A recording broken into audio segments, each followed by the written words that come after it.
मंगू के साथ माँ को इतना लगाव हो जाता है ना कि जिसकी वजह से निस्वार्थ भांति से मंगू को सेवा करते हैं। गाँव वालों बहुत ज़्यादा इनको कहता है कि अस्पताल में इसे भर्ती कर लो, लेकिन माँ माँ होती है, निस्वार्थ भांति से इसे सेवा करने में पूरी तरह से तन मन से जुड़ जाती है, लेकिन फिर भी अस्पताल में भर्ती करने से मना कर ही देती है।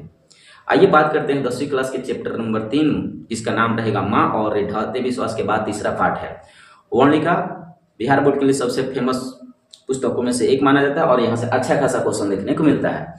सबसे पहले स्टार्ट करने से पहले हम आपको बता दें कि लेखक परिचय। माँ जो चैप्टर है ना माँ, इसमें देखो कितना माँ का ममता झलकता है एक बेटे के लिए, उन किसी भी तरह से आंका नहीं जा सकता है।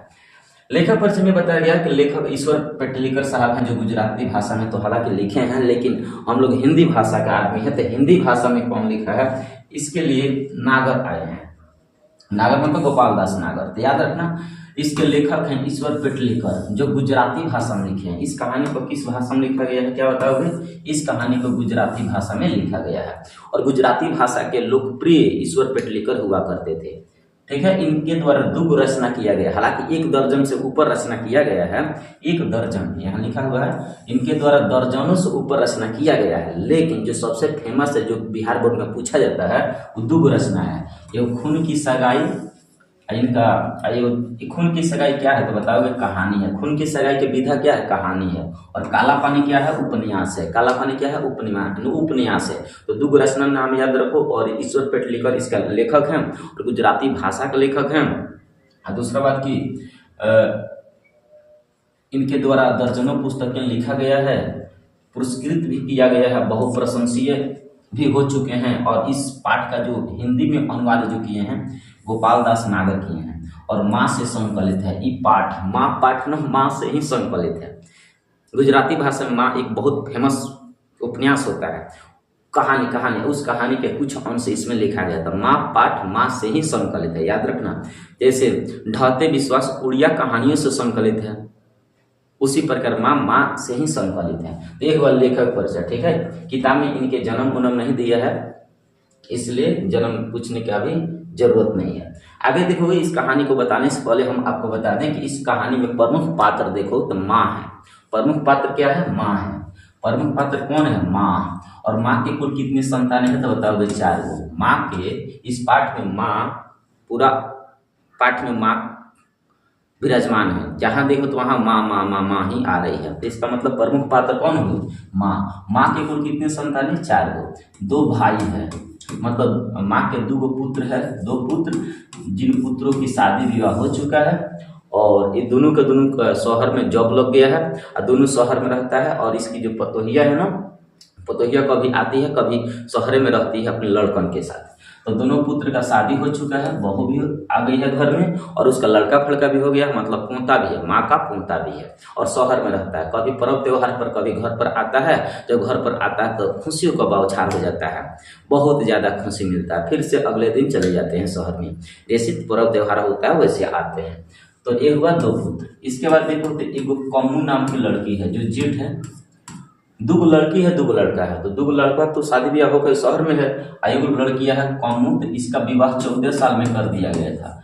14 वर्ष की अवस्था में कम्मू का विवाह कर दिया गया था, ठीक है। उस समय घर की परिस्थितियां उतना अच्छा नहीं हुआ करता था, लेकिन फिर भी कर दिया गया है। और जो चौथी लड़की है मंगू, ये अभी कुमारी है, इसका शादी नहीं हुआ है, ठीक है। अभी एक कुमारी है, जन्म से ही पागल है। इसी मंगू की कहानी हम पढ़ने वाले, ठीक है।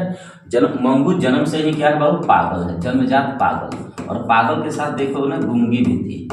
गूंगी पागल इसलिए वो कहीं भी पेशाब कर देते थे, कहीं भी टट्टी कर देते थे, उसको होशो हवास नहीं था कि हम क्या कर रहे हैं, ठीक है। इसलिए उसे पागल बोला गया। गूंगी का मतलब बोल नहीं सकती थी पर सुन सकते थे। अगर उसे ताना दोगे, उसे कुछ कहोगे ना तो सुन सकती है, लेकिन जुबान उसके पास नहीं था, बोल नहीं सकती है। तो ये 4 गो संतान। तो परीक्षा में पूछेगा माँ को कुल कितनी संतानें थी? तो 4 गो। अब माँ को मंगू के अलावा कितनी थी? तो मंगू के अलावा, तो मंगू को छांट दो तो 3 गो होगा। मंगू के कुल कितने भाई थे? 2। मंगू के कितनी बहन? 1। क्या नाम था? कम्मू, ठीक है। आगे देखो, मंगू तो ये हो गया पूरा कहानी। कम्मू कौन है? तो मंगू की जेठ की बहनिया है कम्मू, जिसका शादी हो चुका है। कुसुम देखोगे, कुसुम। अच्छा, एगो कमू के एगो बात याद रखना, कमू जब आती है अपने घर, मतलब नहीं मायके आती है नई घर, तो कभी कभी इतना भी डांट देती है ना, आप पतोहिया भी डांट देती है माँ को कि तुम्हारा ही लाड प्यार इसे और ज्यादा पागल बना दिया है। इतना ज्यादा टाइम टाइम से सेवा करते हैं ना कि जो जिससे पागल, जो इंसान पागल हुआ है ना, तो पागल हुआ तो उसका देह शरीर एकदम सूख जानी चाहिए, लेकिन ऐसा सूखता नहीं है। अभी नहीं सूखने का पीछे रीजन क्या है, माँ के द्वारा इतना टाइम टाइम से ख्याल किया गया है ना कि क्या ही बताएं यार। इसके बाद देखो तो लिखा है कुसुम। कुसुम है कन्या विद्यालय के, कन्या माध्यमिक विद्यालय की छात्रा हुआ करती है। कुसुम एक समय की बात है जब कुसुम उसी गांव के थे, मतलब मंगू के गांव के ही कुसुम एक लड़की है, दूसरे घर की लड़की है। कुसुम जो कन्या माध्यमिक विद्यालय की छात्रा है, वो भी एक दिन पागल हो जाती है। उसके घर में माँ नहीं है, माँ मर चुकी है।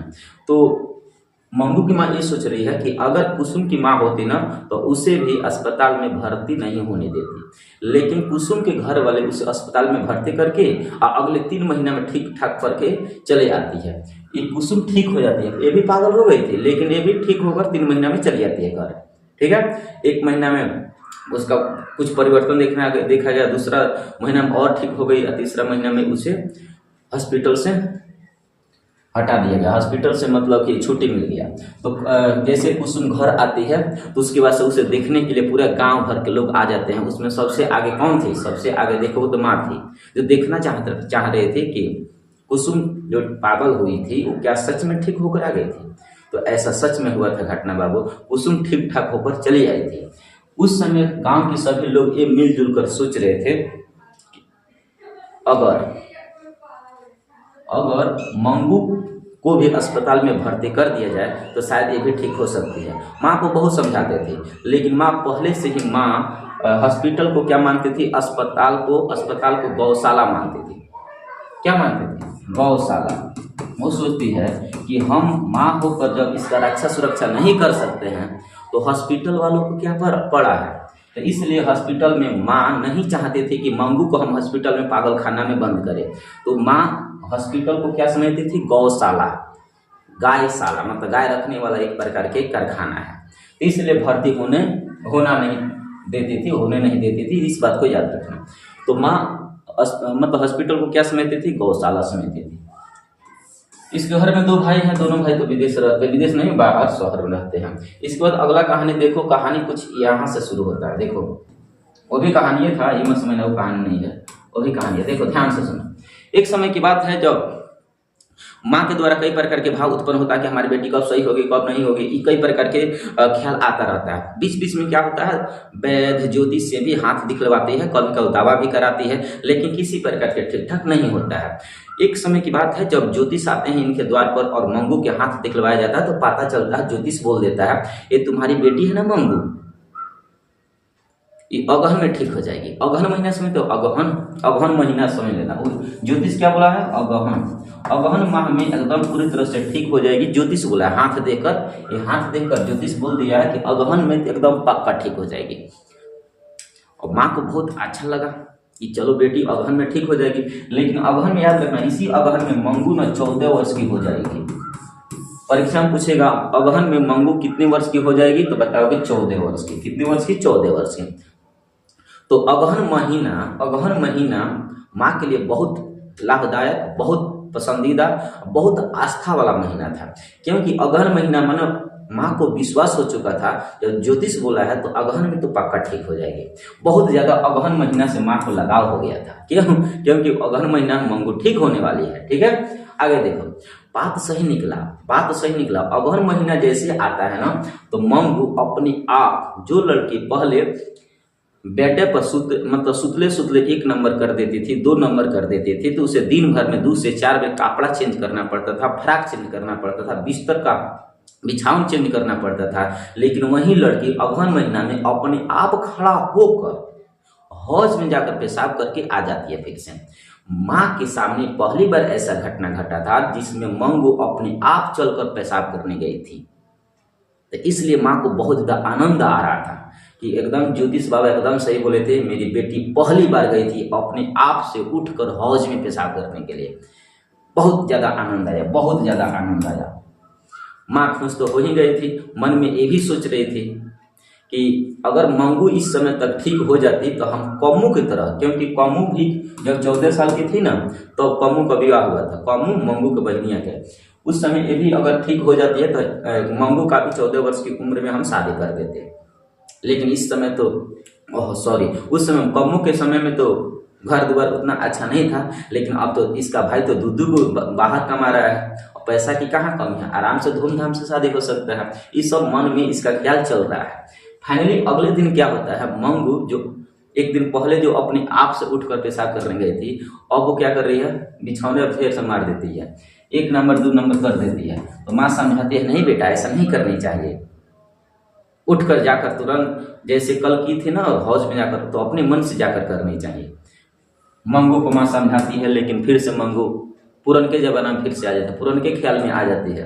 एक ही दिन तो हुक्म किया तो अपने मन से जाकर उठ कर जाकर करके आए थे, लेकिन मतलब उसके बाद से फिर से वही हाल हो गया। माँ को दुख हुआ, लेकिन क्या करोगे, ऐसा होता रहता है।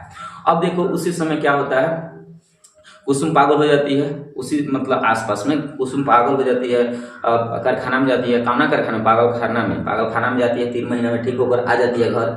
लोग इसे समझाते हैं कि देखो कुसुम ठीक होकर आ गई है तो आपकी बेटी भी ठीक होकर आ जाएगी, आपकी बेटी भी ठीक होकर आ जाएगी। लेकिन माँ सोचती है कि पता नहीं क्या करेगा, हम जितना सेवा करते हैं उतना कारखाना में सेवा होगा कि नहीं होगा, पागल खाना में बहुत कई प्रकार के अंदर से ख्याल आता है। फाइनली क्या करती है, कुसुम को बुलाती है एक दिन। पहले तो एक देर जाकर भेंट करके आई थी, देखने गए थे क्या सच में ऐसा घटना घटा है कि नहीं घटा है। तो बात सही है कि कुसुम ठीक होकर आ गई है, तो कुसुम को बुलाती है और कुसुम से पूछताछ करती है कि क्या रे हॉस्पिटल में पूरा देख रेख होता है कि नहीं होता है। तो कुसुम कहती है हाँ माँ जी, पूरा बढ़िया से देख रेख होता है, टाइम से खाना मिलता है, टाइम से दवा भी दिया जाता है, सब कुछ एकदम बढ़िया से ख्याल किया जाता है। माँ भी प्रभावित हो जाती है। अगले दिन सोचती है, अगले दिन क्या होता है, लेटर लिख देती है अपने लड़कों के। लड़का लेटर पाते हैं तुरंत आ जाता है घर कि मंगू को भर्ती करना है हॉस्पिटल में, आ जाता है। माँ सोचती है इन लोगों के कपारे पर से मतलब भीड़ हट जाएगा, इसलिए पत्र देखते ही तुरंत ही आ गया है सब। हम मन ही मन डांट रही है, मन ही मन, कि अगर इसे ऊपर मतलब मंगू बोझ नहीं होती तो शायद 2 दिन कुछ दिन और घर पर आकर सेवा करवाता। लेकिन जैसे लेटर पाया तुरंत ही आ गया है, आओ देखना ताव देखा आ गया है, और मजिस्ट्रेट से साइन करवा देता है। हॉस्पिटल के विभाग में, पागलखाना हॉस्पिटल के विभाग के मालिक होते हैं मजिस्ट्रेट, उनसे सिग्नेचर करा दिया जाता है, तब जाकर हॉस्पिटल में भर्ती किया जाता है पागलखाना में। मरता क्या न करता। अगले दिन क्या होता है कि गाड़ी लेकर आया जाता है, गाड़ी बैलगाड़ी, और उस पर चढ़ाया जाता है। मंगू और माँ, मंगू पहले सोचती है कि हम नहीं जाते तो अच्छा होता, हमसे ये देखा नहीं जाएगा, लेकिन फिर भी क्या करोगे, माँ होती है, छोड़ नहीं सकती है। शहर अपने साथ में लेकर जाती है, मंगू जाती है, माँ जाती है, 2 लड़का जाता है। ये 4 हॉस्पिटल की ओर रवाना होते हैं। घर के जो आसपास जो पड़ोसन थी वो कांख में हाथ लगा करके ऐसे जैसे तैसे करके चढ़ाए थे। उसमें मंगू के दिल के ऊपर मानो पहाड़ सा टूट चुका हो। मन में कई प्रकार के ख्याल आता है, जहाँ तो ना टेक्निकल लेटर वाले के लिए आओगे, और माना भी करता नहीं हम तो कहेगा अगर भर्ती ही नहीं करना था तो हमें बुलाई क्यों, हमें डांट सुनना पड़ेगा। तो इसलिए माँ कहते छोड़ो अब लेकर चलते ही हैं। तो फाइनली चले जाते हैं हॉस्पिटल की ओर। बैलगाड़ी से कहाँ जाते हैं, ट्रेन पकड़ते हैं, ट्रेन से तब जगह जाएंगे हॉस्पिटल, ठीक ना। तो पहले ट्रेन में जाएंगे, बैलगाड़ी से ट्रेन में जाएंगे स्टेशन पर, स्टेशन पर से ट्रेन में बैठेंगे। ट्रेन में बैठेंगे तो वहाँ से पहले से ही वहाँ कुछ बातचीत हो रहा था पहले से अभी नया हेडिंग मिल गया बातचीत करने का, पागलखाना का। और जैसे बेड पर यहाँ बैठाया जाता है, बेड पर बैठाया जाता है तो एगो हेडिंग मिल जाता है बातचीत करने का। वहाँ कुछ लोग बैठे थे, वो कह रहे थे कि इसे पागलखाना में आप लोग ले जा रहे हैं क्या, इसकी माँ नहीं है क्या, घर पर सेवा नहीं हो सकता है। जब ये बतिया सुनती है ना माँ, मानो कि कलेजा ही दहल चुका हो, दहन हो चुका हो, बहुत ज़्यादा कष्ट पीड़ा होता है। अगर भाई उस समय उसका लड़का नहीं होता, 2 पुत्र ना, तो माँ सोच रही थी कि हम यहीं से घर लेकर चले जाएंगे। जो इंसान 14 साल तक, बचपन से 14 साल तक सेवा किया है, और उसे पल भर में ये कहा जाए कि इसकी माँ नहीं है क्या, इसका सेवा घर पर नहीं करती है क्या, उसके ऊपर क्या बीता होगा और वो माँ ही समझती है। लेकिन मन ही मन किसी तरह उस दर्द को, पीड़ा को सह रही है। अगर माँ को 2 प्रकार के डर नहीं होता ना तो घर उतना वहीं से लौट कर चली जाती घर। कौन कौन डर? कि लड़का भला बुरा कहेगा। लड़का क्या करेगा? भला बुरा कहेगा, इतना दूर से हमें बुला कर लेकर आई हो और हॉस्पिटल लेकर जा रहे हैं तो वापस लेकर जा रहे हो, तो डर था। दूसरा डर ये था कि हॉस्पिटल के रजिस्ट्रेशन में मेंटेनेंस हो गया था, गांव वाले को हम कह कर रहे हैं कि हम जा रहे हैं हॉस्पिटल में, तो अलग खाना देगा। तो कुछ डर था माँ के अंदर, इसलिए हॉस्पिटल से मतलब ट्रेन से वापस घर नहीं आई, चलती है चली गई कहाँ? हॉस्पिटल में जाती है। हॉस्पिटल में फाइनली पहुँच जाती है। वहाँ पहुँचने के बाद अच्छा एक और हॉस्पिटल में वो कहानी सुनो। हॉस्पिटल में 2 व्यक्ति थे मतलब बगल में, वो बोलते हैं कि हमारे गांव के एक वृद्ध व्यक्ति जो 5 साल से हॉस्पिटल में बंद है, मतलब कारखाना में गया है। कौन कारखाना? पागल खाना में। वहाँ गया है, 5 साल से ठीक ही नहीं हो रहा है, तो मंगू कैसे ठीक हो सकती है? अभी बतिया सुन को और इससे ज़्यादा चिंता सताने लगा है। कुसुम तो 3 महीने में ठीक करा होकर आ गई। एक और हमारे गाँव के 5 साल का एक वृद्ध व्यक्ति है, अभी तक ठीक नहीं हुए हैं। जब उनके गाँव वाला उनसे मिलने जाता है तो वृद्ध व्यक्ति कहते हैं हमें लेकर चलो ना घर, यहाँ बहुत तकलीफ होता है। लेकिन आंख में से आंसू आ जाते हैं, वहाँ से चले जाते हैं घर, लेकिन उनको लेकर नहीं जाते हैं। तो माँ को यहाँ डर सताने लगता है। फाइनली क्या होता है? हॉस्पिटल में जाते हैं और हॉस्पिटल में जाने के बाद इनका एडमिट किया जाता है, पूछताछ करके एडमिट कर लिया जाता है। उसके बाद से मन में कई प्रकार के ख्याल आता है। वो मेंटेन, उसका नाम क्या है? मेंटेनेंस, याद रखना, मेट्रेन नाम है, मेट्रेन। नर्स को कहते हैं। नर्स से कई प्रकार के पूछताछ करती है कि यहाँ से सब कुछ देखभाल होता है ना, मेरी बेटी को टाइम से रोटी दाल चावल ये सब मिलेगा ना, समय से देखभाल किया जाएगा ना, फ्राक यदि गंदा हो जाए दिन भर में अगर 2-3 बार टट्टी कर दे, पेशाब कर दे, तो क्या बढ़िया से टाइम से उसे चेंज या परिवर्तन किया जाएगा ना। तो सब मेंटेन क्या करते हैं? नर्स करते हैं, एकदम बढ़िया से होता है। जैसे कुसुम ठीक होकर गई है ना, उसी प्रकार ये भी ठीक होकर जाएगी। आप तनिक भी चिंता मत कीजिए। वहाँ जाती है तो और भी घटना घटता है। जैसे पागल खाना में घुसती है तो कुछ लोग उससे मिलने आए थे, मतलब जो पहले से पागल खाना में जो एडमिट थे, उसमें बहुत ज़्यादा घटना घटा है। एक पति अपनी पत्नी से मिलने आया था पागल खाना में, तो वो उस समय बोला है कि पत्नियां कह रही है कि देखिए ना, हमें टाइम से कुला नहीं कराया जाता है, टाइम से भोजन नहीं कराया जाता है। आज जबकि मंगू के माँ आँखी से देख रही है कि अभी नर्स आकर इसे कुला करा कर जा रही है, कितना ही झूठ बोल रही है अपने पति से कि कुला नहीं कराती है, तो नर्स दोबारा आकर उसे कुला कराती है आँखी के सामने। इसका मतलब ये है कि नर्स बढ़िया से ईमानदारी से तो देखभाल कर रहे हैं, यही पागल खानवा वाला पागल लेटवा है सब जो झूठ साबित करवा रहा है। तो मंगू के माँ को ये विश्वास हो गया, चलो ठीक है, यहाँ के लोग व्यवहार कुशल है, यहाँ के लोग हॉस्पिटल के लोग व्यवहार कुशल है, मतलब संवेदनशील नहीं है, व्यवहार लायक है। इसका मतलब हमारे मंगू को भी देखभाल होगा। अब क्या होता है? मंगू को निकलने की जब बारी होता है, निकलने की बारी होता है तो कुछ बातचीत किया जाता है। बातचीत ये होता है, ये नर्स से कह दिया जाता है कि आप मेरे मंगू को, जब मंगू को नींद नहीं आता है ना तो लाइट बुझा दीजिएगा, क्योंकि मंगू रोशनी में नहीं सो पाती है। मंगू को रूखी रोटी अच्छा नहीं लगता है, हो सके तो आप दूध के साथ खिलाइएगा, या फिर दूध नहीं होगा तो दाल के साथ भी खिला सकते हैं। नर्स कहती है ठीक है, आप चिंता मत कीजिए, तनिक भी चिंता मत कीजिए, हम इसे बहुत बढ़िया से देखभाल करेंगे, बहुत बढ़िया से देखभाल करेंगे।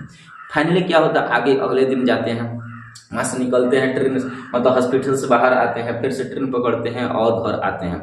घर आते हैं कितने बजे? तो याद रखना 11:45 बजे। 11:45 बजे का मतलब 10:45 पर घर आते हैं।